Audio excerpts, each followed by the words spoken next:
Hi guys and welcome back to the channel Deepak Yadav Education. Welcome to the daily current affairs of 26th of February 2022. तो guys आज है तारीख 26 फरवरी 2022 और है Saturday. आज की तारीख से जितने भी मोस्ट इंपॉर्टेंट करंट अफेयर्स बनेंगे उन सभी करंट अफेयर्स को हम लोग डिटेल में डिस्कस करेंगे। तो चलो शुभारंभ करते हैं, बट उससे पहले गाइज अगर आप लोगों को इस लेक्चर का पीडीएफ चाहिए तो नीचे डिस्क्रिप्शन बॉक्स में आप सभी लोगों को टेलीग्राम का लिंक दिया गया है, वो लिंक इसी चैनल का है। जैसे ही आप उस पर क्लिक करोगे चैनल ओपन हो जाएगा, वहां पर आपको पीडीएफ मिलेगा, उसको आप लोग डाउनलोड कर सकते हो। और साथ ही साथ अगर आप लोग मुझसे कनेक्ट होना चाहते हो तो नीचे डिस्क्रिप्शन बॉक्स में अगेन मेरे इंस्टाग्राम आईडी का लिंक दिया गया है, वहां पर कनेक्ट होकर आप मुझसे अपनी क्वेरीज को पूछ सकते हो। और जैसा कि आप लोगों को मालूम है ये वीडियो यूपीएससी और स्टेट पीएससी के पॉइंट ऑफ व्यू से बहुत इंपॉर्टेंट होता है। यहाँ पर हम लोग डेली बेसिस पर बहुत सारे इंपॉर्टेंट आर्टिकल्स का डिस्कशन करते हैं, साथ ही साथ वन वर्ड क्वेश्चंस को भी देखते हैं। इसका मतलब क्या है कि आपको वीडियो काफ़ी अच्छे से सुनना है। लास्ट में मैंने आप लोग के लिए कुछ क्वेश्चंस को लगा रखा है, इन सभी क्वेश्चंस के आंसर्स आपको इस वीडियो में मिल जाएंगे, तो पूरे फोकस कंसंट्रेशन के साथ सुनना, लास्ट में इसको सॉल्व करना, जिससे कि आपके अंदर एक कॉन्फिडेंस बिल्टअप होगा कि मैं इन क्वेश्चंस को काफ़ी अच्छे से सॉल्व कर पाया हूँ, प्लस चीज़ों को अच्छे से मेमोराइज भी आप कर पाओगे। देन स्टार्ट करते हैं हम लोग अपने डिस्कशन को। यह है हमारा आज का सबसे पहला आर्टिकल, बहुत इंपॉर्टेंट आर्टिकल है हमारे एग्जामिनेशन के पॉइंट ऑफ व्यू से। ठीक है, अभी एक चीज़ पहले बता दूं, ये मैं आपको थोड़ा सा आपको चेंज लग रहा होगा। ठीक है, अब ये चेंजेस करने पड़े हैं क्योंकि ये पता होगा आपको कुछ इश्यूज आ रहे हैं कंटेंट को लेकर, जो कि मैंने कल वीडियोस में आप लोग को ऑलरेडी बता दिया था। तो चीज़ें थोड़ी सी बदली हैं, और बदली क्या है, ऐसे ही हम लोग करते थे, मतलब हम लोग पुराने वाले पैटर्न पर आ चुके हैं। पहले हम लोग इसी प्रकार से वीडियो को बनाते थे, ऐसा ही हमारा पैटर्न रहा करता था। ठीक है, बट अब की बार क्या है, ये जो आज का वीडियो है इसमें बहुत मज़ा आने वाला है। बहुत ज़्यादा रिसर्च करी है मैंने खुद यहाँ पर कंटेंट को रेडी किया है, हालांकि बहुत ज़्यादा टाइम लगा मुझे, और लेकिन काफ़ी अच्छा कंटेंट प्रिपेयर हुआ है। तो डेफिनेटली आज आप बहुत कुछ नया सीख कर जाने वाले हो। खुद यहाँ पर कंटेंट प्रिपेयर किया है तो मतलब काफ़ी मेहनत लगी है, काफ़ी कुछ अलग अलग जगह से ऐड करके आपको यहाँ पर दिया गया है। और जितने भी आर्टिकल होंगे वो बहुत ज़्यादा डिटेल में मैं आपके साथ डिस्कस करने वाला हूँ। और सबसे बड़ी बात क्या है ना, ये जितने भी आर्टिकल होंगे आपको प्रीलिम्स और मेंस दोनों में बहुत अच्छी तरीके से हेल्प करेंगे। ओके, तो हम पहले आर्टिकल पर आते हैं। आर्टिकल में बात की गई है परमानेंट इंडेक्स कमीशन को लेकर। बहुत जबरदस्त आर्टिकल है आपके एग्जामिनेशन के पॉइंट ऑफ व्यू से।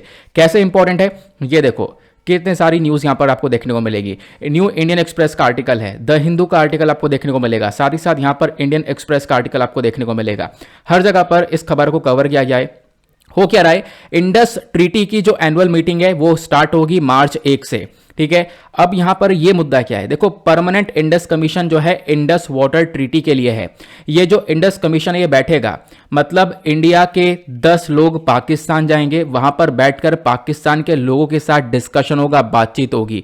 ठीक है, तो वो इंडस वाटर ट्रीटी को लेकर बातचीत करने वाले हैं। और अभी से यहां पर अनुमान लगाया जा रहा है, एक्सपेक्टेशन की जा रही है कि यहां पर पाकिस्तान काफी सारे कंसर्न उठा सकता है। ठीक है, काफी सारे ऑब्जेक्शन उठा सकता है भारत के प्रोजेक्ट को लेकर। वो ऑब्जेक्शन कैसे हो सकते हैं वो मैं आपको बताऊंगा, प्लस उसको लेकर भारत कुछ कर भी नहीं सकता है वो भी मैं आपको बताऊंगा, क्योंकि ये ट्रीटी जो है ना इसके अंदर बहुत सारी चीजें हैं। तो मैं आपको इस ट्रीटी का पास्ट प्रेजेंट फ्यूचर सारी चीजें बता दूंगा, जितनी भी इंफॉर्मेशन यहां पर अवेलेबल है। ओके, तो पहली बात करते हैं करंट इशू क्या है। करंट इशू यह है कि जो 10 मेंबर हैं इंडिया के वो यहां पर विजिट करेंगे पाकिस्तान में, जो कि यहां पर परमानेंट इंडस कमीशन की मीटिंग को देखने वाले हैं। और ध्यान रखना यहां पर ये जो मीटिंग है ये हर साल होती है और ऑल्टरनेटेड तरीके से होती है, मतलब कि एक साल इंडिया गया है जैसे अब की बार, अगले साल पाकिस्तान आएगा, फिर उसके बाद इंडिया, देन उसके बाद पाकिस्तान, तो ये ऑल्टरनेटिव तरीके से देखने को मिलती है।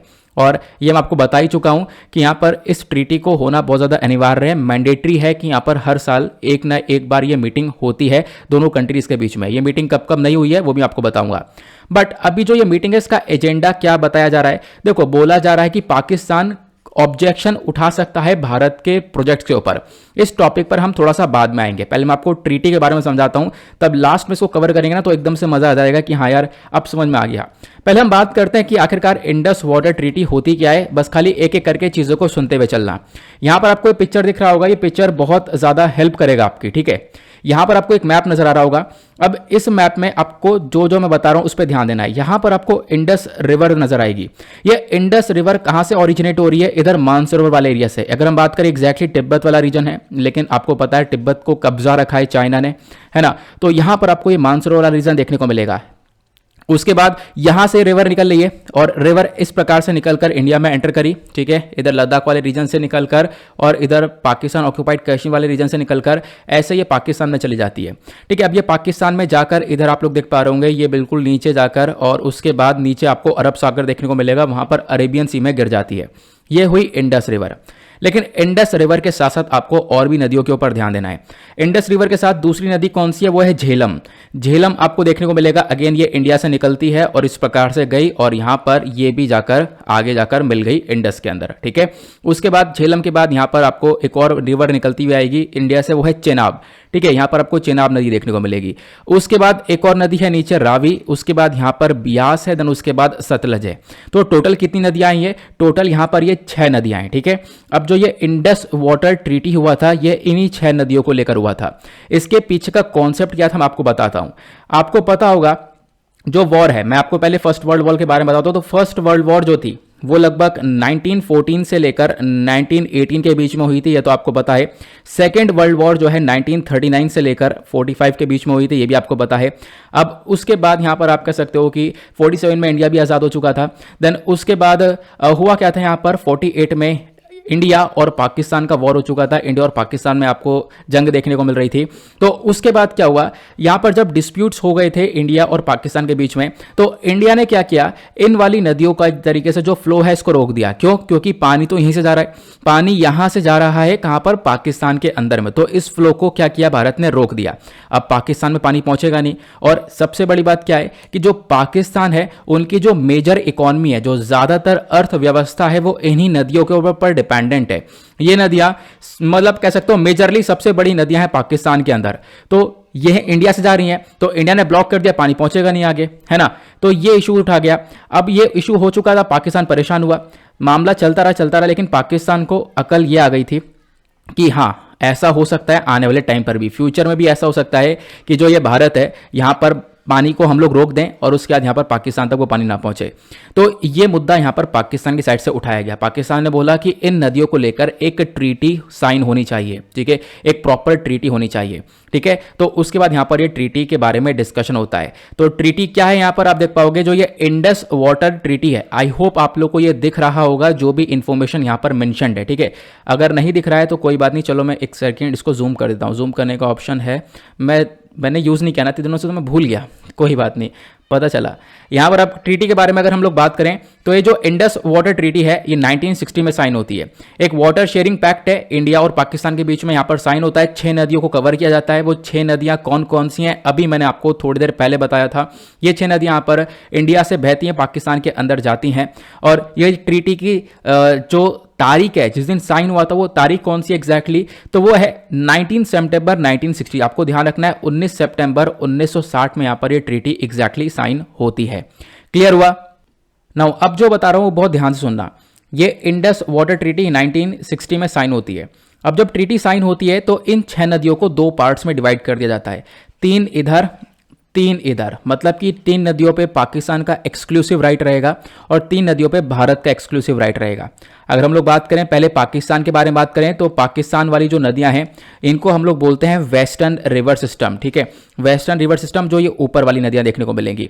इसके अंदर पहली नदी है कौन सी, इंडस रिवर, जो कि यहां पर आपको नजर आ रही है। दूसरी नदी कौन सी है, वो है झेलम, ठीक है, जो कि आपको इसके नीचे बस जस्ट इंडस के नीचे झेलम है। और तीसरी नदी कौन सी है, तीसरी नदी है यहां पर चेनाब, ठीक है, ये आपको झेलम के नीचे देखने को मिलेगी। इंडस, झेलम, चेनाब, ये यहां पर इन तीनों नदियों के ऊपर पाकिस्तान का एक्सक्लूसिव राइट आ गया इस ट्रीटी के माध्यम से। इस ट्रीटी ने क्या करा, पाकिस्तान को हक दे दिया इन तीनों नदियों के ऊपर। क्लियर हुआ। अब इंडिया के हिस्से में कौन सी नदियां आई, तो आप देख पाओगे अगेन बची कौन सी, वो 3 बची हैं लास्ट वाली।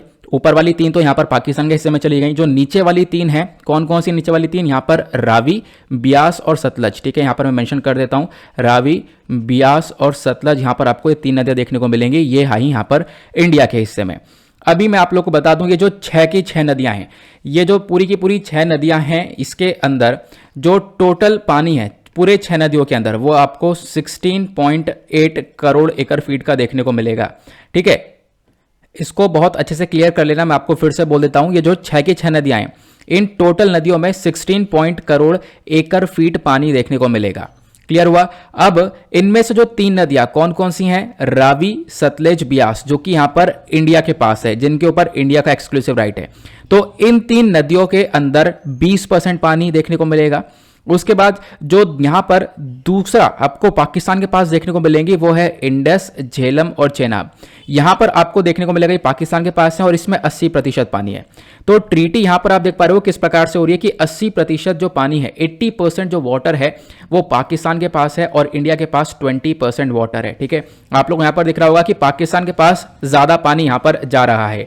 हालांकि पाकिस्तान के पास ज्यादा पानी जा रहा है, उसके बाद भी यहां पर ये ट्रीटी हो जाती है, पाकिस्तान को ज्यादा बेनिफिट मिलता है। अब इंडिया इस चीज को देखता है कि हाँ डेफिनेटली यहां पर आपको देखने को मिलेगा कि काफी सारा बेनिफिट पाकिस्तान को मिल रहा है यहां पर। फिर उसके बाद हम लोग यहां पर कुछ और राइट्स मांगते हैं। वो राइट्स क्या हैं? देखो अभी यहां पर ऐसा हो चुका है ना कि ये जो तीनों नदियां हैं इनके ऊपर पाकिस्तान का राइट है, तो भारत इनके ऊपर कोई भी प्रोजेक्ट वगैरह बना नहीं सकता है। ठीक है, भारत यहां पर इनको लेकर कोई काम नहीं कर सकता है। लेकिन जब हमने देखा कि 80% पानी पाकिस्तान के पास जा रहा है, 20% पानी भारत के पास यहां पर रहेगा, भारत ने बोला यहां पर कि हमें यहां पर जो 3 नदियां हैं इनके ऊपर हमें थोड़ा सा यूज चाहिए। तो बिल्कुल भारत को यहां पर यूज दिया गया कि हम लोग नॉन कंजम्पटिव यूज कर सकते हैं। एग्जैक्टली आप कह सकते हो हम लोग पावर वगैरह जनरेट कर सकते हैं। जो प्रोजेक्ट्स हैं, बड़े प्रोजेक्ट्स हम लोग नहीं लगा सकते। ठीक है, यहां पर जो डैम वगैरह वो नहीं बना सकते, मतलब कि एक तरीके से काम अपना सब कर सकते हैं, इस पानी को स्टोर नहीं कर सकते। इस पानी का फ्लो नहीं रुकना चाहिए। जो फ्लो है ये यहां पर बहता रहे, पाकिस्तान के अंदर पहुंचता रहे। इन तीनों नदियों के ऊपर तो हम जो भी प्रोजेक्ट लगाते हैं इसी की वजह से यहां पर जो पाकिस्तान है वो ऑब्जेक्शन उठाता है, क्योंकि ट्रीटी के अंदर मेंशन्ड है कि अगर मान लो भारत ने यहां पर कोई प्रोजेक्ट लगाया जिससे पाकिस्तान यहां पर जिसको लेकर पाकिस्तान ऑब्जेक्शन उठा सकता है। ठीक है, तो अभी मैंने आपको करंट न्यूज क्या पढ़ाई है, करंट न्यूज यहां पर यह देखने को मिलेगी कि अब की बार एक्सपेक्टेशन क्या जा रहा है कि पाकिस्तान ऑब्जेक्शन उठाएगा। क्यों? क्योंकि भारत ने चेनाब नदी के ऊपर, चेनाब नदी जो कि अगेन यहां पर पाकिस्तान वाले हिस्से में है, चेनाब नदी के ऊपर हम लोगों ने काफी प्रोजेक्ट्स बना रखे हैं, जैसे कि पकल दल, ये आपको 1000 मेगावाट का ये हाइड्रो इलेक्ट्रिक प्रोजेक्ट देखने को मिलेगा। उसके बाद लोअर कालनी हो गई, उसके बाद यहाँ पर कीरू है। ये आपको अलग अलग प्रोजेक्ट्स देखने को मिलेंगे चेनाब बेसिन के ऊपर, और भी छोटे छोटे हाइड्रो इलेक्ट्रिक प्रोजेक्ट्स हैं। तो पाकिस्तान इस ट्रीटी का यूज करके ऑब्जेक्शन उठा सकता है कि भारत ने यहाँ पर पानी रोक लिया है, जिससे पाकिस्तान के पास पानी नहीं पहुंच रहा है और ट्रीटी ये वॉयलेट हो रही है। ठीक है, तो ये यहां पर बताया जा रहा है कि एग्जैक्टली ये हो सकता है। आई होप आपको ट्रीटी समझ में आ चुकी है कि ट्रीटी क्या है, किस चीज को लेकर है, पानी का क्या मुद्दा है, 3 नदियां कौन किसकी कैटेगरी के अंदर है, कौन सी 3 नदियां किसी कैटेगरी के अंदर है। क्लियर हुआ? ये मैंने आपको ट्रीटी के बारे में समझा दिया, ट्रीटी क्या है मैंने आपको समझा दिया। अब यहां पर एक क्वेश्चन यहां पर दिमाग में ये भी आएगा, इसकी लिमिट्स भी मैंने आप लोग को एग्जैक्टली बता दी हैं कि ये जो पानी है यहां पर जो इंडिया है वो इन तीनों नदियों का, जो पाकिस्तान के हिस्से में ऊपर की 3 नदियां हैं, इन 3 नदियों का पानी हम लोग यहां पर यूज नहीं कर सकते। हाँ, तो ऐसा यूज कर सकते हैं कि लेकिन ये जो पानी है इनका फ्लो ना बिगड़े, प्लस इसको हम स्टोर नहीं कर सकते, ये आपको ध्यान देना है इसके बारे में। ठीक है, और एक चीज और है, हम लोग इसका नॉन कंजम्पटिव तरीके से यूज कर सकते हैं, मतलब कि फिर भी पानी ले सकते हैं, लेकिन यहां पर स्टोरेज और फ्लो नहीं बिगड़ना चाहिए। क्लियर हुआ? आगे चलते हैं। ये मैंने आपको इंडस वाटर ट्रीटी के बारे में बता दिया। ये आपको दूसरा पिक्चर देखने को मिल जाएगा, ईस्टर्न रिवर्स कौन सी हैं, वेस्टर्न रिवर्स कौन सी हैं, मैंने आपको काफ़ी अच्छे से बताया। इसका एग्रीमेंट कब हुआ, ये चीज़ें आपको इस पीडीएफ के अंदर मिल जाएंगी। अब कुछ फैक्चुअल इन्फॉर्मेशन को देख लेते हैं, क्योंकि आपने ट्रीटी समझ ली, बहुत अच्छी बात हो गई। अब बात करते हैं कि एग्जैक्टली प्रीलिम्स में क्वेश्चन बन सकते हैं, फैक्चुअल इन्फॉर्मेशन बन सकती है। फैक्चुअल इन्फॉर्मेशन क्या क्या है? ये जो ट्रीटी है इंडस वाटर ट्रीटी, ये साइन किस किस के बीच में की गई थी? हमारे प्राइम मिनिस्टर जवाहरलाल नेहरू जी थे एक तरफ से, और दूसरी तरफ पाकिस्तान के प्राइम मिनिस्टर, पाकिस्तान के प्रेसिडेंट अयूब खान। ठीक है, इन दोनों के बीच में ट्रीटी साइन करी गई थी 19 सितंबर 1960 में। एक क्वेश्चन और है, इस ट्रीटी को कैसे साइन किया गया? खुद साइन कर लिया, किसी ने मीडिएट किया था, किसी ने साइन करवाया था? तो बीच में यहां पर एक बॉडी थी, वर्ल्ड बैंक। ध्यान रखना, वर्ल्ड बैंक ने ये ट्रीटी को ब्रोकर किया था, इसी ने यहां पर इस एग्रीमेंट को करवाया था। और यहां पर इसके बाद ये एग्रीमेंट रिवर्स को लेकर था, दोनों कंट्रीज के बीच में, आपको पता चल गया है। ये उस समय का पिक्चर आपको देखने को मिलेगा, इधर जवाहरलाल नेहरू जी बैठ रहे हैं। ठीक है, यहां पर ये एग्रीमेंट हो रहा है, 1960 की बात है। आगे बढ़ते हैं। अब हम लोग देखते हैं मेजर प्रोविजंस क्या है इस ट्रीटी के। इस ट्रीटी के अकॉर्डिंग मैंने आपको यही बता दिया, जैसे मैंने भी आपको चीजें बताई ना, वो लिखित में यहां पर प्रोवाइड करवा दी गई हैं कि ईस्टर्न साइड की जो रिवर्स हैं वो सतलज, ब्यास, रावी, ये इंडिया को अलोकेट करी गई। ठीक है, यहां पर अनरेस्ट्रिक्टेड यूज है, हम लोग भरपूर मात्रा में जैसा इस्तेमाल कर रहे हैं हम वो इस्तेमाल कर सकते हैं। लेकिन जो वेस्टर्न रिवर्स है, इंडस, झेलम, चेनाब, ये यहां पर लोकेट कर दी गई पाकिस्तान को, और इसके ऊपर हमें थोड़े बहुत राइट्स मिले हैं, हम लोग इसका यूज कर सकते हैं, बट थोड़े तरीके से। ठीक है, जैसे कि इस पानी का फ्लो ना बिगड़े, इसका स्टोरेज, इसको ज्यादा स्टोर करके नहीं रख सकते, इसके हिसाब से हम लोग यूज कर सकते हैं। क्लियर हुआ। आगे चलते हैं। अब इस ट्रीटी को लेकर कंसर्न क्या देखने को मिलता है, काफ़ी सारी प्रॉब्लम्स आई हैं। देखो ये ट्रीटी ना दुनिया की सबसे सक्सेसफुल ट्रीटी मानी गई है। क्यों? क्योंकि बहुत सारी प्रॉब्लम्स आई हैं बीच में, बहुत सारे डिस्प्यूट्स आए हैं, लेकिन उसके बाद भी ये ट्रीटी चलती रही। अगर हम बात करें पाकिस्तान की साइड से बहुत सारे जैसे गलत स्टेप्स उठाता है पाकिस्तान, देखा ही होगा, तो वैसे स्टेप्स उठाए गए हैं। जम्मू एंड कश्मीर रीजन अपने आप में एक बहुत बड़ा डिस्प्यूटेड रीजन है। यहां पर आप देख पाओगे मुंबई टेरर अटैक हुआ, ठीक है। मुंबई टेरर अटैक के बाद भी यहां पर ये ट्रीटी चलती रही। उसके बाद यहां पे आपको पता होगा ये आर्टिकल जो दिख रहा है आपको, ये आर्टिकल 2016 का आर्टिकल है, जैसा आप लोग देख पा रहे होंगे। इंडियन एक्सप्रेस ये आर्टिकल है।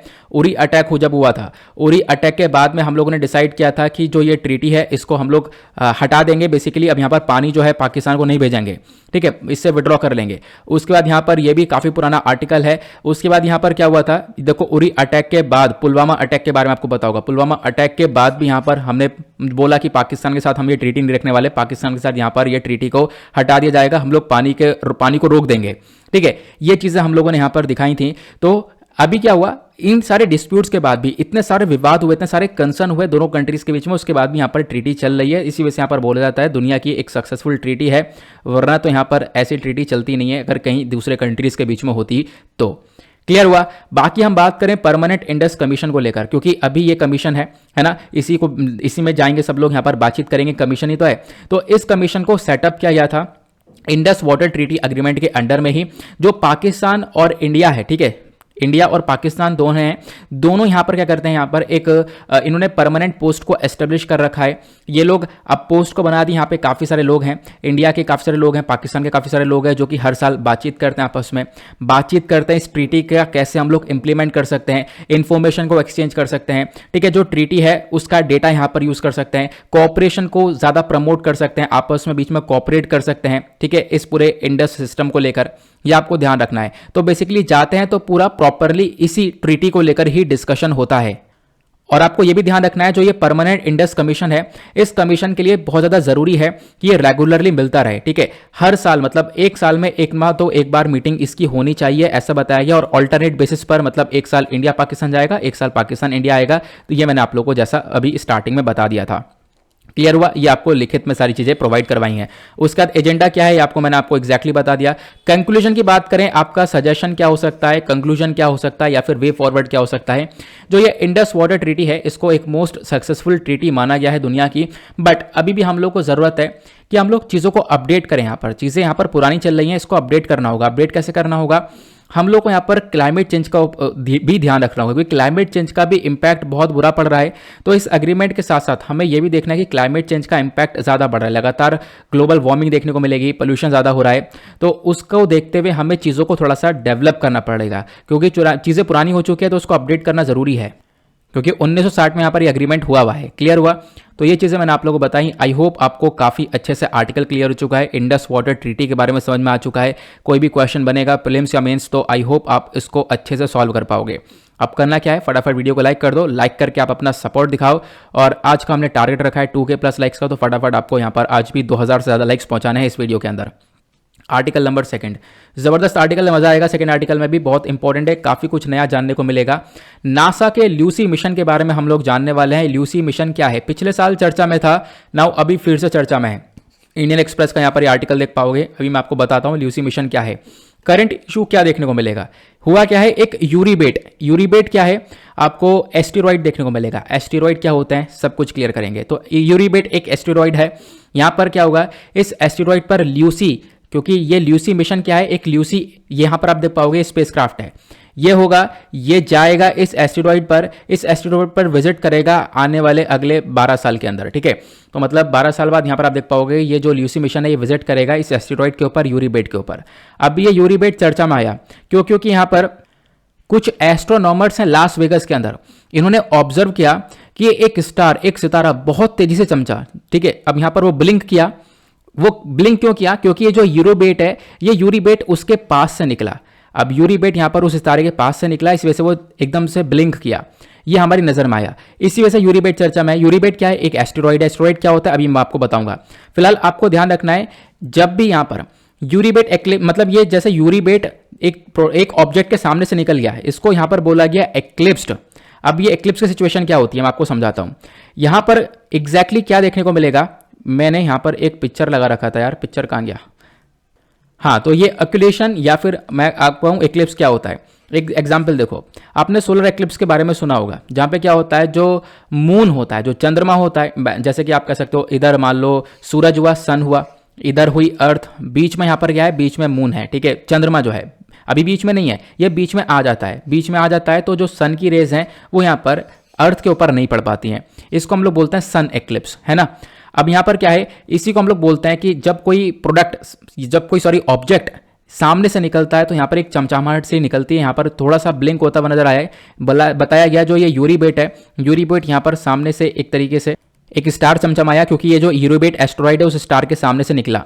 अब ये यूरीबेट उस स्टार के सामने से निकला, इसी वजह से यूरीबेट चर्चा में आ गया।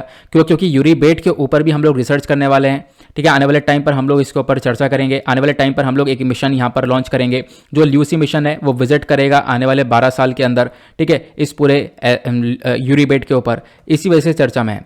अब ये ल्यूसी इसके ऊपर जाएगा, तो ल्यूसी है क्या, मैं आपको बताता हूँ।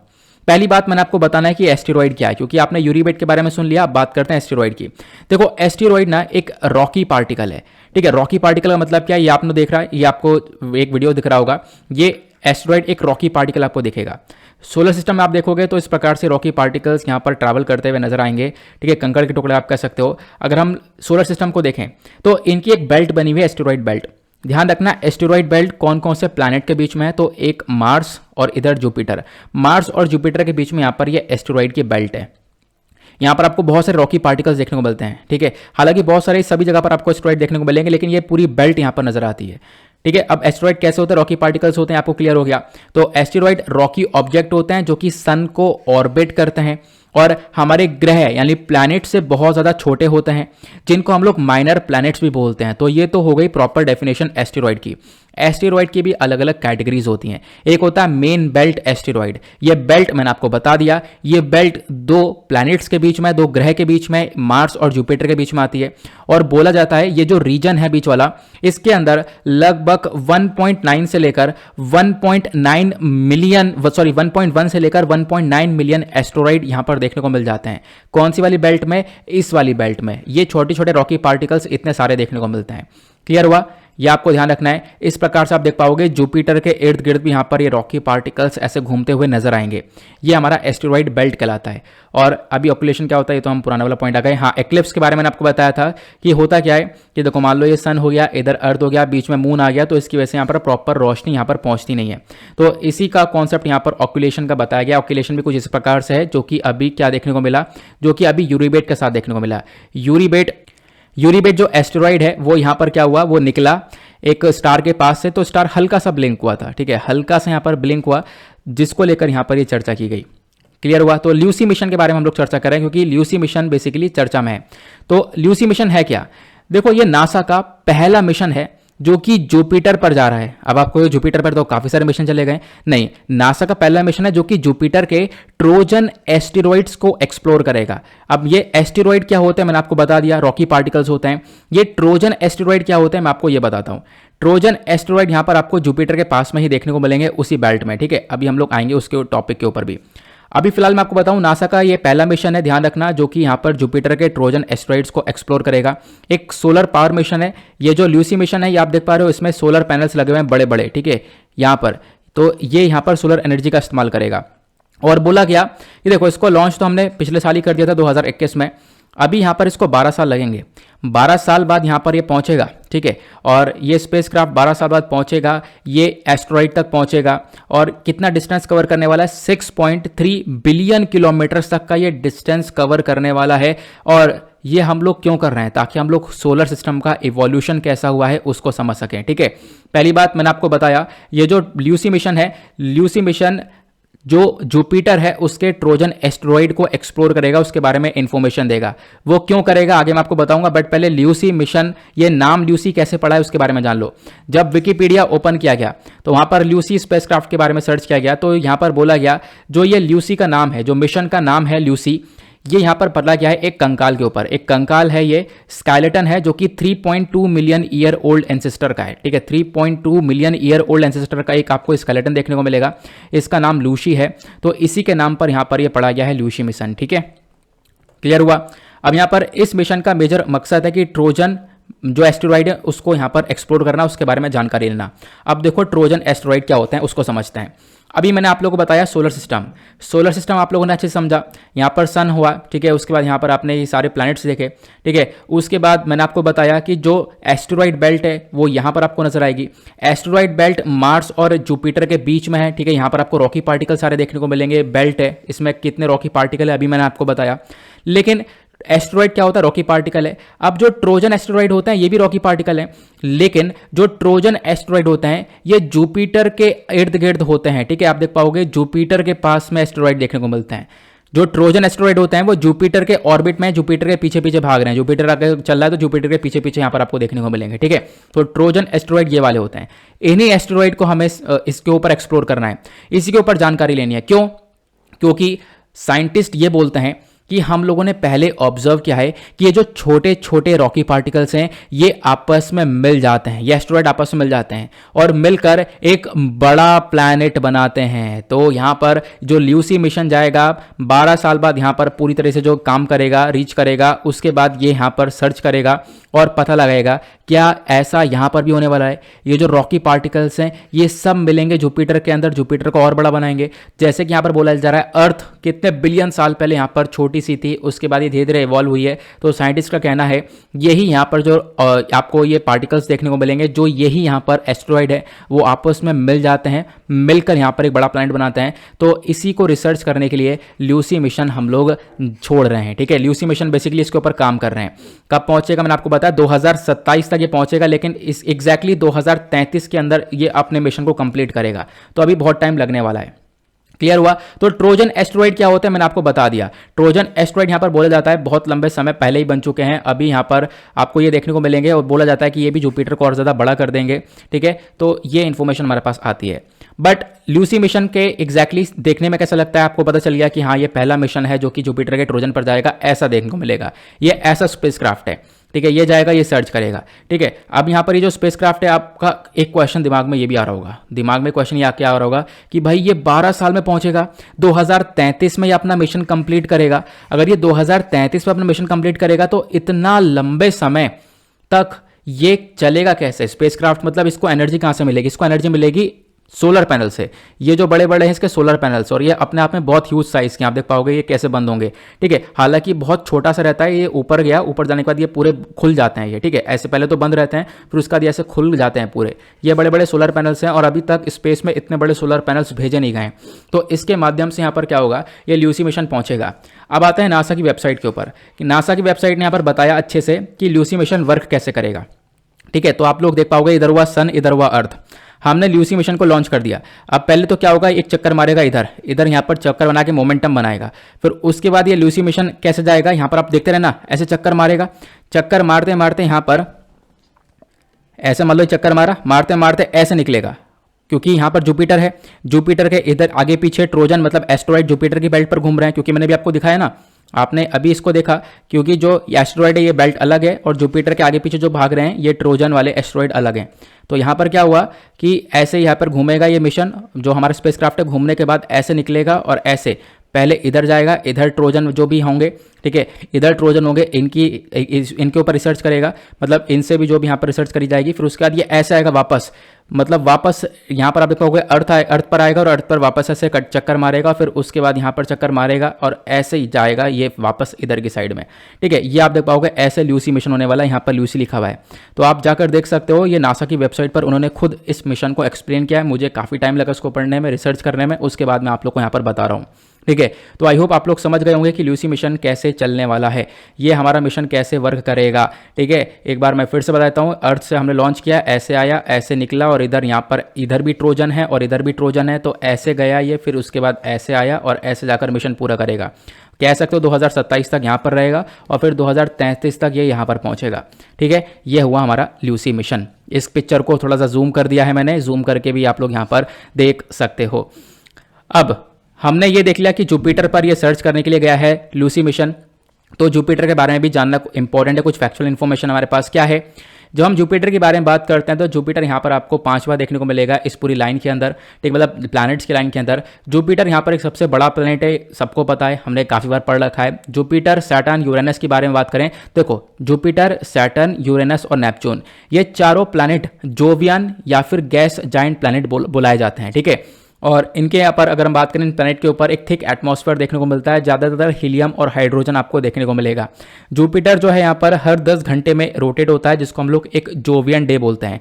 और यहाँ पर लगभग 12 साल लगते हैं इसको सन का ऑर्बिट, सन का चक्कर काटने के, क्योंकि बहुत दूर है सन से। तो यहाँ पर इसको जब ये चक्कर काटता है तो उसको बोला जाता है जोवियन ईयर, ठीक है। तो ये जुपिटर को लेकर कुछ फैक्चुअल इन्फॉर्मेशन है जो कि डेफिनेटली आपको प्रीलिम्स में हेल्प करेगी। आई होप आपको क्लियर हो चुका है और मज़ा भी आ चुका है, आपने ल्यूसी मिशन को सीख लिया है, ठीक है। तो फटाफट वीडियो को लाइक कर दें अगर आप लोगों ने ल्यूसी मिशन को अच्छे से सीख लिया है तो। आगे चलते हैं नेक्स्ट आर्टिकल की तरफ। आर्टिकल नेक्स्ट बात करता है UNEP formula for wild fire management. ये क्या है तो हम इसको समझते हैं। अभी आप देख पाओगे डाउन टू अर्थ का ये आर्टिकल है, ठीक है। अब डाउन टू अर्थ ने यहाँ पर इस आर्टिकल को मेंशन किया है कि जो यूनाइटेड नेशन एनवायरमेंट प्रोग्राम है, इन्होंने फरवरी 23, 2022 में एक ग्लोबल गवर्नमेंट को यहाँ पर एक तरीके से बुलाया है, दुनिया भर की जो गवर्नमेंट्स हैं उनको बुलाया है ताकि ये लोग फायर रेडी फार्मूला ले सकें। मतलब कि जंगलों में बहुत ज़्यादा आग लग जाती है, तो उन आग को लेकर हम कैसे काम कर सकते हैं, उन आग को कैसे रोका जा सकता है, इसको लेकर डिस्कशन करने के लिए यहाँ पर यूनाइटेड नेशन एनवायरमेंट प्रोग्राम ने यहाँ पर दुनिया भर की सरकारों को बुलाया, ठीक है। तो हम समझते हैं पहली बात तो करंट इशू क्या है, एग्जैक्टली मुद्दा क्या है। तो यूनाइटेड नेशन एनवायरमेंट प्रोग्राम जब हम बात करें इसके बारे में, तो एक इन्होंने ग्लोबल गवर्नमेंट्स को बुलाया कि भाई फायर रेडी फार्मूला हम लोग को अपनाना है। ये आपने करंट इशू समझ लिया, और नया फायर रेडी फार्मूला तैयार भी हो चुका है। ये तैयार कैसे हुआ है आगे मैं आपको समझाऊंगा। पहली बात ध्यान रखना है, जो रिपोर्ट आई है पूरी तरह से रिपोर्ट तैयार कर दी गई है। इस रिपोर्ट के अंदर बताया गया कि जो जंगलों के अंदर आग लगेगी उसके ऊपर हम लोग कैसे मैनेज करेंगे, जैसे बजट आइटम में बात करें और यहाँ पर कैसे कैसे पैसा खर्च जाएगा। प्लानिंग के अंदर 1% तक हम लोग लगाएंगे, प्रिवेंशन के ऊपर 32%, प्रिपेयर्डनेस के ऊपर 13%, रिस्पॉन्स के ऊपर 34% और रिकवरी के ऊपर 20%। इस प्रकार से यहाँ पर हमारा बजट एलोकेट करा गया है, ठीक है। तो ये एक नया फॉर्मूला है, ध्यान रखना। अगर हम लोग बात करें जो रिपोर्ट है पूरी, इस रिपोर्ट को रिलीज किया है यूनाइटेड नेशन एनवायरमेंट प्रोग्राम ने, और इसका ऑब्जेक्टिव है क्या कर सके हम लोग, जो दुनिया भर के अंदर जो वाइल्ड फायर है, जंगलों के अंदर आग लग जाती है, उसको हम लोग थोड़ा सा रोक सकें, उसको लेकर काम कर सकें, ठीक है। और इसके लिए स्पेंडिंग मैंने आपको बताया किस प्रकार से स्पेंडिंग कर रहे हैं हम लोग। 34% तो रेस्पॉन्स के ऊपर स्पेंडिंग कर रहे हैं, बाकी 66% मतलब टोटल कर दोगे तो प्लानिंग, प्रिवेंशन, प्रिपेयर्डनेस और रिकवरी, ठीक है, इन सब के ऊपर हम लोग खर्च कर रहे हैं। तो ये अलग अलग यहाँ पर बजट अनाउंस किया गया। अब बताया गया कि देखो ये जो वाइल्ड फायर है, जो जंगलों के अंदर आग लग रही है, अपने आप में एक बहुत बड़ी प्रॉब्लम है। यूनाइटेड नेशन एनवायरमेंट प्रोग्राम ये बोलता है कि जो नंबर ऑफ वाइल्ड फायर्स जो यहाँ पर जंगलों में आग लग रही हैं ये बढ़ती जा रही है, और आने वाले टाइम पर 2030 तक ये 14% से और ज़्यादा इंक्रीज होती हुई नजर आएंगी। साथ साथ बताया गया यहाँ पर अगर हम लोग बात करें, ये 33% से भी यहाँ पर स्पाइक होने वाली है 2050 तक। फिर उसके बाद यहाँ पर ये 52% यानी कि 52% से भी इंक्रीज होंगी 2100 तक। तो मतलब ये लगातार आप कह सकते हो कि वाइल्ड फायर बढ़ता रहेगा। इनफैक्ट बताया गया आर्कटिक रीजन के अंदर भी हम लोग देख पाएंगे जो अभी जो वाइल्ड फायर रिस्क है वो बढ़ता हुआ नजर आएगा। आर्कटिक रीजन जो कि आपको ये देखने को मिलता है कहाँ पर, ये एग्जैक्टली नॉर्थ पोल पर आप देख पाते हो, ठीक है। आगे बात करते हैं। अब हमने देखा कि हाँ जंगलों को आग लगने के लिए बचाया जा रहा है। देखो अभी मैंने आपको बता दिया जो करंट इशू क्या है, लेकिन अब जो स्टेप उठाया गया कि हाँ भाई इतना बजट लाया गया, प्लानिंग के ऊपर इतना काम करेंगे, इसके ऊपर इतना खर्च जाएगा, मैनेजमेंट के ऊपर इतना खर्च जाएगा, इसका इंपॉर्टेंस क्या होगा? इसका इंपॉर्टेंस ये होगा कि दुनिया भर की जो कंट्रीज़ हैं वो साथ में कोऑपरेट करेंगी और दुनिया भर में जो ये कंट्रीज़ के अंदर जो आग लगती है जंगलों में उसको मेंटेन किया जाएगा। अब जो ये आग लग रही है, वाइल्ड फायर हो रहा है, इसके पीछे का रीज़न क्या है? सबसे बड़ा रीज़न है क्लाइमेट चेंज। आज के टाइम पर गर्मी इतनी ज़्यादा बढ़ रही है, ग्लोबल वार्मिंग बहुत ज़्यादा बढ़ रही है, ठीक है। अगर हम लोग देखें जो ये वाइल्ड फायर है, जो जंगलों के अंदर आग लग रही है, इसके पीछे अलग अलग फैक्टर हैं, लेकिन एक छोटा सा फैक्टर क्लाइमेट चेंज भी है। क्लाइमेट चेंज के अलावा भी बहुत सारे फैक्टर हैं, बट क्लाइमेट चेंज एक मेजर है। अगर हम बात करें जो वाइल्ड फायर है वो और ज़्यादा बदतर हो जाती है क्लाइमेट चेंज की वजह से। लगातार सूखा पड़ता जा रहा है, टेम्परेचर लगातार इंक्रीज होता हुआ चला जा रहा है, ठीक है। आपको ह्यूमिडिटी कम देखने को मिलेगी, नमी कम देखने को मिलेगी, और कभी लाइटनिंग वगैरह हो जाती है, कभी यहाँ पर गरम गरम तेज हवा चल जाती है जिसको हम लोग लू वगैरह बोलते हैं। सिचुएशन और ज़्यादा सूख जाती है। इसकी वजह से यहाँ पर क्या है कि ये जंगलों के अंदर आग लगनी काफ़ी हद तक पॉसिबल हो पाती है। उसके साथ एंथ्रोपोजेनिक फैक्टर्स भी हैं, मतलब कि मानव के थ्रू करीबी कुछ हरकतें हैं, ह्यूमन एक्टिविटी हैं जिसकी वजह से यहाँ पर आग लगती हैं। जैसे कि कोई माचिस जलाई और माचिस जला के वहाँ पे फेंक दिया कहीं पर, उससे आग लग जाती है। या फिर आप कह सकते हो बीड़ी सिगरेट यहाँ पर पी, या फिर बीड़ी सिगरेट पीने के बाद यहाँ पर इस प्रकार से फेंक दिया, अब ये पत्ते पड़े नीचे, इनके अंदर आग लगी और ये आग फैलती हुई चली जाएगी। तो बहुत सारी ह्यूमन एक्टिविटीज़ हैं जिसकी वजह से ये आग लगती हैं। साथ साथ मान लो यहाँ पर कोई पेड़ है, अब पेड़ के ऊपर पूरा पेड़ सूखा पड़ा है, एक सूखी सी पत्ती है बिल्कुल ड्राई सी, और वो इलेक्ट्रिक पोल के ऊपर गिरी, अब इलेक्ट्रिक पोल के ऊपर गिरी तो उसमें आग लग गई, फिर वो नीचे गिरी तो यहाँ पर आप कह सकते हो वो और ज़्यादा आग बढ़ा देगी, ऐसा देखने को मिलता है। या कभी कभी ये होता है कि यहाँ पर देखो जो जंगल होते हैं वो यहाँ पर खेतों के साथ जुड़े पड़े होते हैं, अब लोग यहाँ पर क्या करते हैं, अपने खेत को साफ करते हैं, उनको जला देते हैं, स्टबल बर्निंग करते हैं, पराली को जलाते हैं ताकि दूसरी फसल लगा सकें। तो जब जलाते हैं तो इससे आग पकड़ लेती है यहाँ पर जंगलों के अंदर। तो ये अपने आप में एक बहुत बड़ी प्रॉब्लम वाली चीज़ देखने को मिलती है, और कैसे यहाँ पर ये इसके पीछे के अलग अलग रीजंस है वो भी मैंने आप लोगों को बताया। बट अगर हम लोग बात करें ये जो वाइल्ड फायर है इसके रिगार्डिंग क्या क्या इश्यूज आपको देखने को मिलेंगे, सबसे बड़ी बात यहाँ पर क्या है, जो हमारी करंट गवर्नमेंट्स आपको देखने को मिलेगी, ठीक है, यहाँ पर इनका ज़्यादा रिस्पॉन्स अच्छा देखने को मिलेगा नहीं, ठीक है, वाइल्ड फायर को लेकर ज़्यादा पैसा खर्चा जा नहीं रहा है। साथ साथ यहाँ पर जो खासकर गरीब नेशन है, ठीक है, मतलब कि ऐसी कंट्रीज जिनके पास प्रॉपरली मनी नहीं है या फिर उनकी फाइनेंशियल कंडीशन काफ़ी बुरी है, वो सबसे ज़्यादा प्रॉब्लम्स यहाँ पर फेस करती हैं। और यहाँ पर क्या है, जब मतलब जंगलों में आग लग गई, इससे क्या क्या नुकसान है, पहली बात तो जो खासकर लो इनकम कंट्रीज है वो सबसे ज़्यादा सफ़र करती हैं।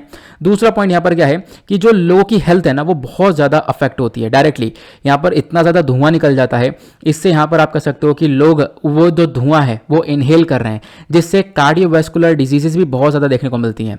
और डेफिनेटली जब आग लगी तो इकोनॉमिक कॉस्ट भी बहुत ज़्यादा आती है, बहुत ज़्यादा बर्बादी हो जाती है, ठीक है, इकोनॉमिक लॉस बहुत ज़्यादा हो जाता है। और एग्जैक्टली अगर हम बात करें जो लो इनकम कंट्रीज़ हैं वो उनको बहुत ज़्यादा प्रॉब्लम फेस करनी पड़ती है इस इकोनॉमिक लॉस की वजह से। फिर उसके बाद वाटर शेड देखने को मिलता है, मतलब कि अगर यहाँ पर जंगलों में आग लगी, इससे पोल्यूशन भी काफ़ी बढ़ चुका है, जिसकी वजह से सॉइल इरोजन देखने को मिलेगा, और जो पानी आसपास की नदियाँ हैं, ठीक है, उनमें भी एक बहुत बड़ा डेंजर देखने को मिलेगा, ठीक है। और साथ साथ जब यहाँ पर जंगल में आग लग जाती है तो उसके बाद जब चीज़ें सुधरती हैं तो काफ़ी सारा कूड़ा करकट, काफ़ी सारा वेस्ट जमा हो जाता है, बहुत ज़्यादा कॉन्टेमिनेटेड होता है, तो अगेन उसको सही करने के लिए बहुत ज़्यादा रिक्वायरमेंट होता है पैसे का।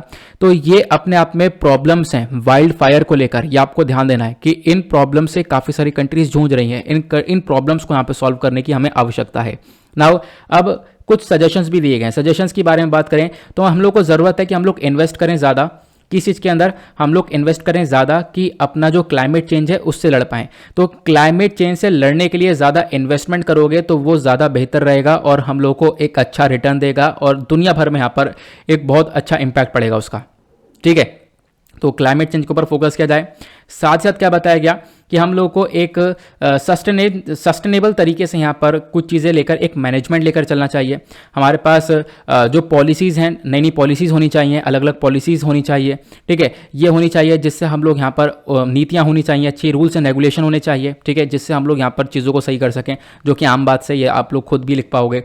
उसके साथ यहाँ पर बोला गया जो सरकार है आज के टाइम पर, यहाँ पर आप लोग देख पाओगे सरकार का ज़्यादा फोकस नहीं है वाइल्ड फायर को लेकर। तो बताया गया जो गवर्नमेंट्स हैं, गवर्नमेंट्स को क्या करना चाहिए, अपना जो इन्वेस्टमेंट है उसको फोकस करना चाहिए। देखो आप लोग फोकस कैसे कर सकते हो, प्रिवेंशन और प्रिपेयर्डनेस के ऊपर। मतलब जंगलों के अंदर आग लगाने के लिए हम लोग क्या क्या, जंगलों के अंदर आग लगने से बचने के लिए हम लोग क्या क्या प्रिवेंटिव मेजर्स का इस्तेमाल कर सकते हैं, उसके ऊपर ज़्यादा फोकस करो, ठीक है। नेक्स्ट आर्टिकल पर आते हैं। आई होप आपको आर्टिकल दूसरा वाला भी क्लियर हो चुका है। जो अभी पिछला आर्टिकल है वो जीएस पेपर 3 एनवायरमेंट के पॉइंट ऑफ व्यू से बहुत इंपॉर्टेंट था। ना जो अगला आर्टिकल ये बात करता है खजुराहो डांस फेस्टिवल के बारे में, ठीक है। अभी ये काफ़ी चर्चा में है, आप देख पाओगे यहाँ पर टाइम्स ऑफ इंडिया का आर्टिकल, इंडिया.com का आर्टिकल है। खजुराहो डांस फेस्टिवल जो है स्टार्ट हो चुका है फरवरी 20 से, तो ये बहुत इंपॉर्टेंट हो चुका है हमारे लिए। तो करंट इशू क्या है यहाँ पर अभी मैं आपको बताता हूँ। ये 48वां खजुराहो डांस फेस्टिवल देखने को मिलेगा।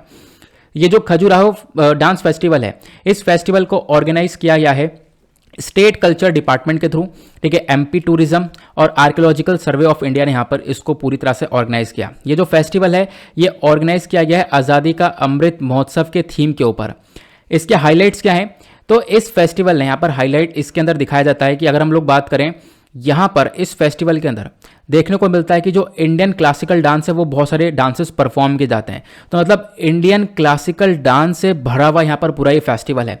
अब जैसे कि यहाँ पर कथक हो गया, भरतनाट्यम, ओडिसी, कुचिपुड़ी, मणिपुरी, कथकली, तो ये सारे जो डांसेस हैं ये सारे डांसेस परफॉर्म किए जाते हैं। ठीक है, ये आपको ध्यान रखना है।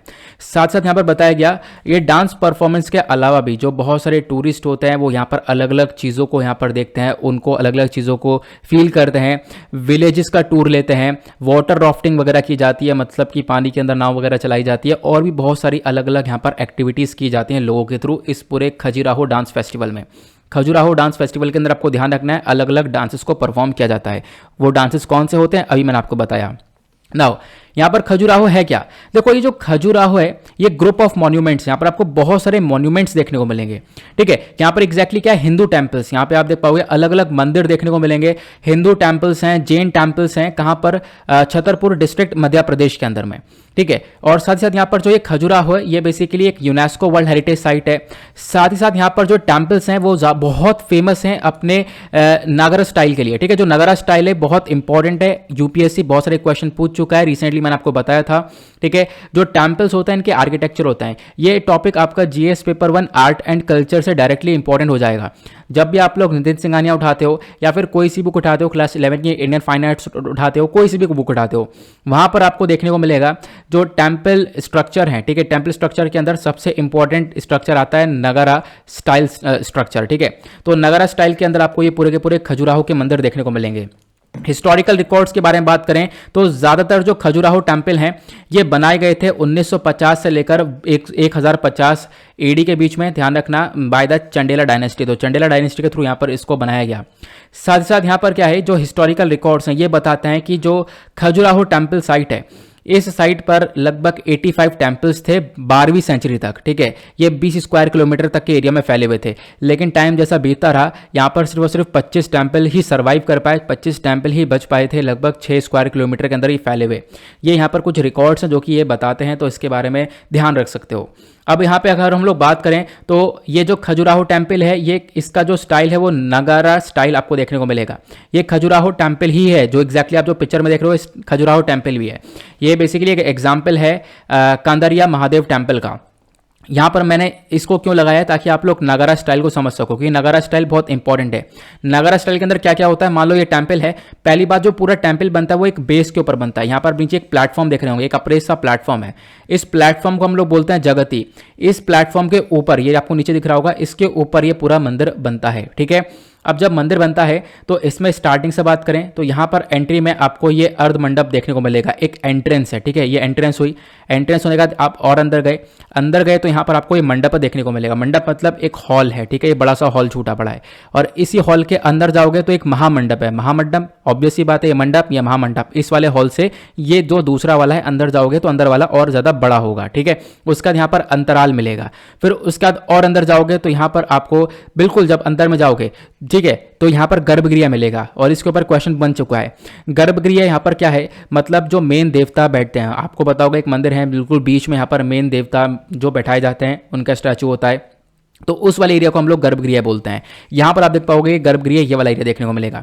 अब गर्भगृह के ऊपर आपको बहुत ऊंचा सा ये स्ट्रक्चर देखने को मिलेगा। ये क्या है, तो यहाँ पर इसको हम लोग बोलते हैं पहली बार शिखर। ये आप देख पाओगे शिखर कहलाता है। ठीक है, ये वाला हिस्सा जो हुआ, इसके ऊपर यहाँ पर एक गोल सा हिस्सा अमालक कहलाता है, उसके ऊपर यहाँ पर एक छोटा सा हिस्सा कलश कहलाता है। ठीक है, तो इसके बारे में ध्यान रखना, ये लेबलिंग है, आई होप आप लोग समझ गए होंगे। तो मतलब नागरा स्टाइल ऐसे आप पहचान सकते हो कि उसके अंदर एक मंडप हॉल होगा, फिर ग्रेट हॉल होगा, फिर उसके बाद यहाँ पर कलश होगा, एक गर्भगृह होगा, तो मतलब वो नगारा स्टाइल स्ट्रक्चर है, नगारा स्टाइल में बना हुआ है।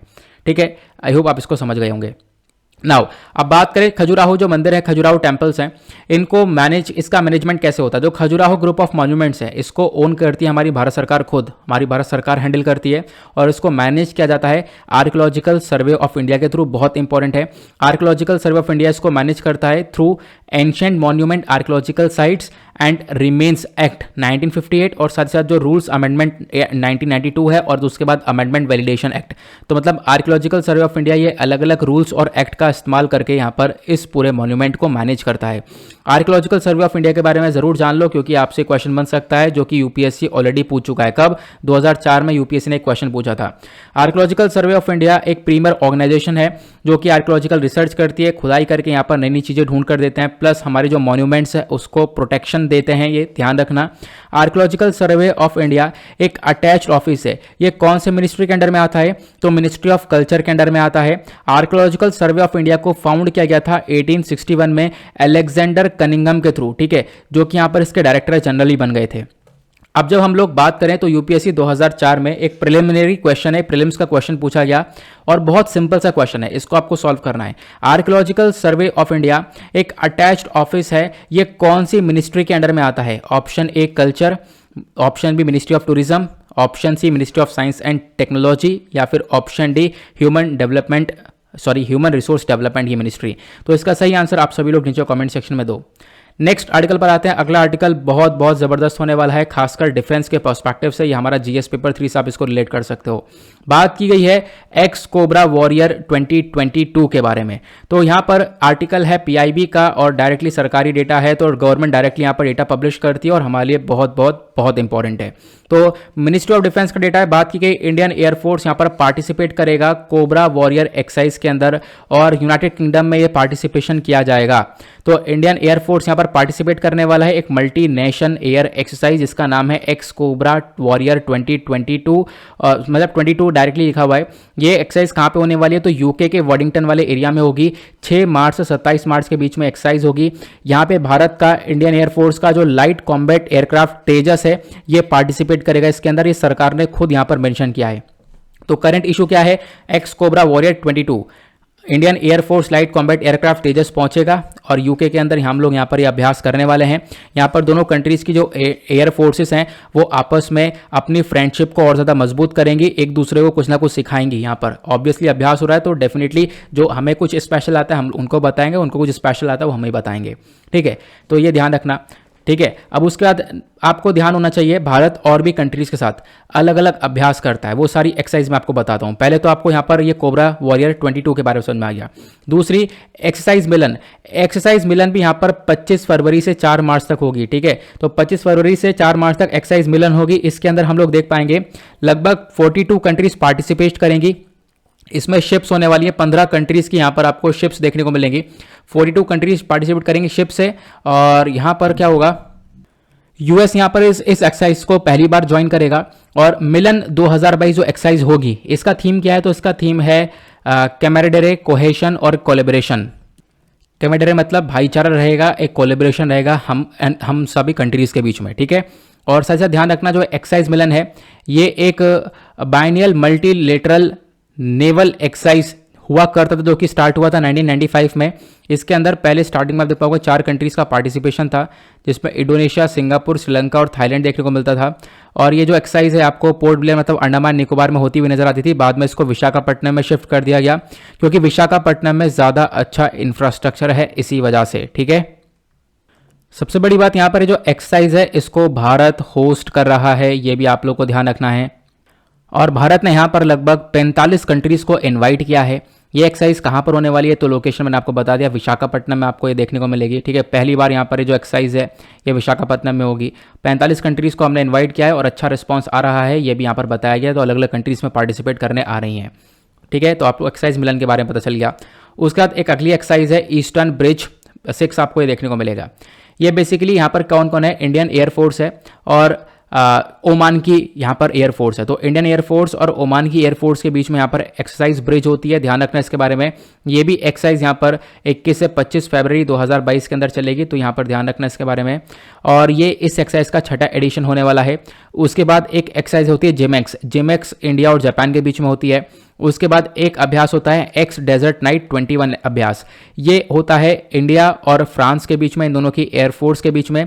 उसके बाद एक अभ्यास होता है इंद्रधनुष, ये इंडिया की एयरफोर्स और साथ ही साथ यूके की एयरफोर्स के बीच में होता है। देन उसके बाद एक्सरसाइज पिच ब्लैक होता है, ये इंडिया ऑस्ट्रेलिया के बीच में होता है। इन एक्सरसाइज का मेजर मकसद यही है कि हम लोग आपस में एक दूसरे का कोलेब्रेशन, खासकर जो इनकी फोर्सेस है उनके बीच में कोलेब्रेशन हो। उसके बाद एक अभ्यास होता है ओसिंडेक्स, ये बायलैटरल नेवी एक्सरसाइज है, इंडियन नेवी और ऑस्ट्रेलियन नेवी के बीच में होता है।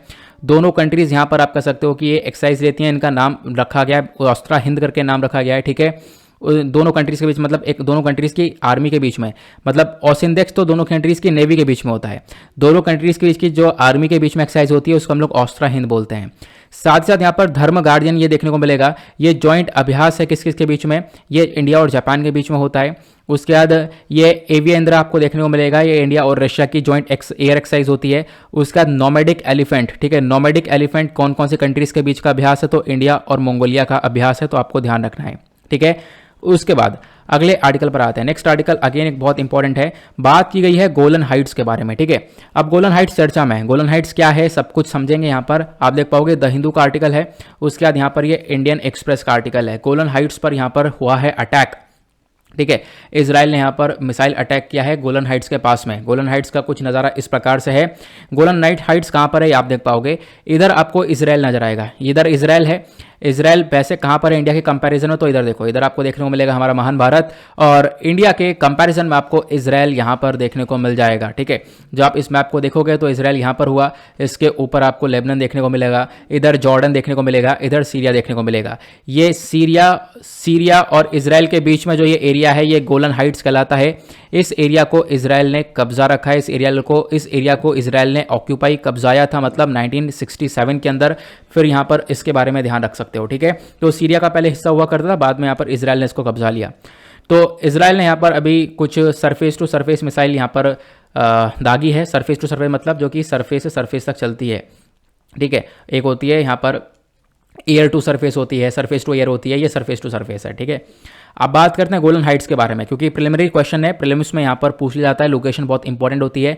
गोलन हाइट्स को हम लोग एक बॉर्डर रीजन बोलते हैं जो कि सीरिया और इजराइल के बीच में है, और ये जो रीजन है इजराइल ने कैप्चर कर लिया था, इसको हथिया लिया था जब यहाँ पर 1967 में एक वॉर चली थी, 6 दिन की एक मिडिल ईस्ट वॉर चली थी। ज्योग्राफिकली लोकेशन आपने देख लिया, इसके आसपास कौन कौन से देश हैं मैंने आपको बता दिया। इजराइल के इधर जॉर्डन आपको देखने को मिलेगा, इधर सीरिया, ऊपर लेबनान देखने को मिल जाएगा, ठीक है, क्योंकि गोलन हाइट थोड़ा सा एरिया इधर लेबनान की साइड में आपको देखने को मिलेगा, और मेजर हिस्सा इधर सीरिया की साइड में देखने को मिलेगा, और इधर नीचे जॉर्डन, और ऊपर आपको थोड़ा सा हिस्सा लेबनान की साइड में देखने को मिलेगा। तो अगेन ये लोकेशन आपने क्लियर कर ली। और बात करते हैं कि इस गोलन हाइट को जब इजराइल ने कब्जा लिया तो क्या इसको अलग से, मतलब इजराइल का हिस्सा सबसे पहले किस कंट्री ने माना, तो यूएस ऐसा पहला देश बना था जिसने यहाँ पर इस वाले रीजन को, खासकर गोलन हाइट वाले रीजन को इजराइल का हिस्सा माना था, इजराइल की सोवरेनिटी के अंडर में माना था। तो यूएस पहली कंट्री बना था, ध्यान रखना। बाकी सारी कंट्री बोलती थी नहीं भाई इजराइल ने कब्जाया इस पूरे एरिया को। और इजराइल जब आप पढ़ते हो इजराइल के बारे में तो बहुत चर्चा होती है, बहुत सारे क्वेश्चन यहाँ पर पूछे जाते हैं, आपको पता होगा। इधर गोलन हाइट वाला एरिया आप लोगों ने देख ही लिया है, इधर लेबनान, इधर सीरिया, इधर यहाँ पर इजराइल, इधर वेस्ट बैंक नजर आ रहा होगा आप लोगों को, ठीक है। अब इजराइल बना कैसे था ये आपको पता होगा। 1946 में एग्जैक्टली पहले ये पूरा एरिया पैलेस्टीन हुआ करता था, बाद में इधर ज्यूज आए, इधर यहाँ पर आप देख पाओगे बाद में इजराइल आया था। 1947 में ये यहाँ पर इजराइल इस प्रकार से आया, और इस प्रकार से एरिया आज के टाइम पर आप देख पाओगे कुछ इस प्रकार से नजर आएगा एरिया। तो पूरे में इजराइल बस चुका है यहाँ पर, और पैलेस्टीनियन बहुत ज़्यादा कम है, बीच में काफ़ी वॉर होती रही है, पिछले साल भी यहाँ पर वॉर चली थी, ठीक है। तो वॉर यहाँ पर काफ़ी चलती रही, और उसके बाद यहाँ पर इजराइल पूरी तरह से आज के टाइम पर बस चुका है। तो ये एरिया बहुत पूरे, मतलब आप कह सकते हो पूरे एरिया को कब्जा कर इजराइल बना हुआ है। बाकी जो पैलेस्टीन है वो मतलब पैलेस्टीन वेस्ट बैंक वाला रीजन है और गाजा पट्टी वाला रीजन है, ये दोनों रीजन अलग अलग है, आपको ये भी देखने को मिलता है, ठीक है। इजराइल के बारे में मैंने आपको थोड़ी बहुत इंफॉर्मेशन प्रोवाइड करवा दी है। नेक्स्ट आर्टिकल अगेन बहुत इंपॉर्टेंट है, और खासकर जीएस पेपर 3 इकोनॉमी से रिलेट कर सकते हो। बात करी गई है यहाँ पर अंगाडियास के बारे में, अंगाडिया बोल सकते हो, अंगादिया बोल सकते हो, ठीक है, जैसा आप यहाँ पर इसका प्रोनाउंसिएशन कर पाओ। अंगाडिया क्या होता है हम लोग समझते हैं, इकोनॉमी का आर्टिकल है, और एग्जैक्टली इंडियन एक्सप्रेस में एक्सप्लेन पेज पर इसको काफ़ी डिटेल में समझाया गया था, दैट इज़ वाई मैं आपके साथ इसको डिस्कस कर रहा हूँ। अंगाडिया सिस्टम यहाँ पर बहुत पुराना, मतलब 100 साल पुराना एक बैंकिंग सिस्टम देखने को मिलेगा। इसके अंदर क्या होता है, देखो मान लो यहाँ पर एक टाइम पर क्या देखने को मिलता था, एक टाइम पर जो महाराष्ट्र गुजरात एक हुआ करते थे, बाद में अलग हो गए। अब गुजरात में सूरत देखने को मिलेगा, महाराष्ट्र में मुंबई देखने को मिलेगा। अब यहाँ पर क्या है, बड़े बड़े व्यापारी हैं, व्यापार किस चीज़ का, जो कि सोना चांदी हीरा जवाहरात इन सब चीज़ों का यहाँ पर ये व्यापार करते हैं। अब व्यापार करते हैं तो बेसिकली क्या होता है, यहाँ से सामान पहुँचाना इधर और यहाँ से सामान पहुँचाना इधर। तो न्यूज़ क्या थी मैं आपको बता दूं कि इन अंगाड़ियों के ऊपर अटैक हो रहा है, बहुत सारे अटैक हो रहे हैं, लगातार अटैक हो रहे हैं। तो यहाँ पर ही सिस्टम आज के टाइम पर कैसा चल रहा है, फेल तो नहीं हो रहा है, ये यहाँ पर एग्जैक्टली देखने को मिलेगा। तो हुआ क्या, बहुत सारे व्यापारी होते हैं जो कि मुंबई से सूरत तक व्यापार करते हैं। इन ज्वेलरीज का व्यापार किया जाता है, हीरे जवाहरात का यहाँ पर व्यापार किया जाता है। ठीक है, आपको डायमंड ट्रेड देखने को मिलेगा, एग्जैक्टली वर्ड मेंशन्ड है। तो अगर हम लोग बात करें तो अब ट्रेड कौन करेगा, मान लो यहाँ पर सूरत से कोई गया व्यक्ति, इसको ये मुंबई से हीरे खरीदेगा और पैसे लेके गया यहाँ से, तो क्या होगा, इसमें जो व्यक्ति जाएगा इसी को हम लोग बोलते हैं अंगाड़िया। ठीक है, ये व्यक्ति जैसे गया, ये क्या करेगा, उसको पैसे देगा, हीरे खरीद के वापस सूरत में ले जाएगा, तो ये कहलाता है अंगाड़िया। बीच में इनका कांटेक्ट रहता है अच्छे से, तो बीच में यहाँ पर आप कह सकते हो ये जाते हैं, अब एक तरफ से पैसा लेके गए, दूसरी तरफ से हीरे खरीदे, फिर हीरे लेकर आए, तो इनके ऊपर काफ़ी अटैक हो रहा है, ये यहाँ पर बोला गया। तो बेसिकली यहाँ पर पहले तो काफ़ी सारा कैश वगैरह भी ले जाया जाता था। एक टाइम पर आपको पता होगा जब बैंकिंग सिस्टम नहीं था तो कैश वगैरह भी ऐसे ले जाया जाता था, कहीं पर कैश भेजना हो तो ऐसे ले जाया जाता था। तो आज के टाइम पर जो ज़्यादातर अंगाड़ियाँ हैं जनरली यहाँ पर ये गुजराती, मारवाड़ी, मलबारी कम्युनिटी के देखने को मिलते हैं। तो बेसिकली अंगाड़िया कौन होते हैं बस ये जान लो, क्योंकि आपसे प्रीलिम्स में क्वेश्चन बन सकता है। ठीक है, तो traders send cash generally from one state to another through a person, मतलब जो व्यापारी होते हैं वो पैसा या जवाहरात बेचते हैं एक जगह से दूसरी जगह पर एक व्यक्ति के माध्यम से, और वही व्यक्ति यहाँ पर अंगाड़िया कहलाता है। क्लियर हुआ? तो आई होप आपको ये समझ में आ चुका है। नाउ फटाफट आप क्वेश्चन देखते हैं। आपने वीडियो अच्छे से सुना है तो डेफिनेटली इन क्वेश्चन को सॉल्व कर पाओगे। पहला क्वेश्चन क्या बोलता है, जो इंडस वाटर ट्रीटी है ये साइन करी गई थी भारत के प्राइम मिनिस्टर जवाहरलाल नेहरू जी, साथ ही साथ फॉर्मर पाकिस्तान प्रेसिडेंट अयूब खान के बीच में। कौन सी तारीख को ये साइन की गई थी? अगला क्वेश्चन, यहाँ पर मान लो जो व्यापारी हैं, व्यापारी ने यहाँ पर एक पैसा भेजना है और वो पैसा एक स्टेट से दूसरे स्टेट में भेजना है, तो वो एक व्यक्ति का इस्तेमाल करता है, उस व्यक्ति को क्या बोलते हैं, अभी आपने थोड़ी देर पहले पढ़ा। तीसरा क्वेश्चन यहाँ पर बोलता है ऐसा कौन सा पहला देश था जिसने इजराइल का, मतलब जो गोलन हाइट है इसको इजराइल ने कब्जा लिया था, तो इस गोलन हाइट को इजराइल का हिस्सा कौन सी कंट्री ने पहले सबसे माना था, तो ठीक है उस कंट्री का नाम बताना है। अगला आर्टिकल, जो नोमैडिक एलिफेंट अभ्यास होता है ये भारत और दूसरी कौन सी कंट्री है जिसके बीच में होता है। अगला क्वेश्चन, जो ज़्यादातर खजुराहो टेम्पल्स है इनको बनाया गया था 1950 से लेकर 150 एडी के बीच में, कौन सी डायनेस्टी के थ्रू यहाँ पर बनाया गया था, उस डायनेस्टी का नाम बताना है। अगला क्वेश्चन, नासा का पहला मिशन जो कि जुपिटर के ट्रोजन एस्टेरॉइड को एक्सप्लोर करेगा, ठीक है, तो वो यहाँ पर बेसिकली कौन सा मिशन है आप लोगों को बताना है। ठीक है, ये आपको बताना है कि वो कौन सा मिशन है, अभी आपने पढ़ा है।